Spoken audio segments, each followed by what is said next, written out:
రోజుకి 3 పెట్టెల సిగరెట్లు, 2 కట్టలు బీడీలు తాగేవాళ్ళు కూడా ఆర్టీసీ బస్ ఎక్కినాక వాటిని పక్కన పడేసి కూర్చుంటారు. అరగంటకు ఒక సిగరెట్ తాగేవారు కూడా 3 గంటల ప్రయాణం ఉందంటే ఎట్టి పరిస్థితుల్లో కూడా పొగ తాగరు. ప్రయాణంలో ఒకవేళ కండక్టర్ మర్చిపోయినా టికెట్ కూడా అడిగి మరీ తీసుకుంటారు. స్త్రీలను గౌరవిస్తూ వారికి కేటాయించిన సీట్లలో పురుషులు ఎట్టి పరిస్థితుల్లో కూడా కూర్చోరు.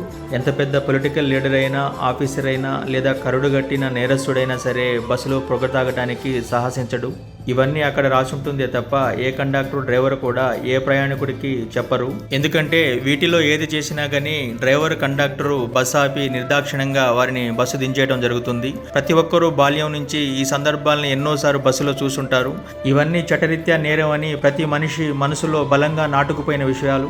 అలాగే మనం ఎంతటి వాళ్ళమైనా ఈ తప్పు చేస్తే ఈ శిక్ష 100% పడుతుంది అనే బలమైన చట్టాలతో ప్రభుత్వాలు పనిచేస్తే అత్యాచారాలు, హత్యలు, దోపిడీలు, లంచాలు, అనైతిక వ్యాపారాలు అన్నీ కూడా అంతమవుతాయి.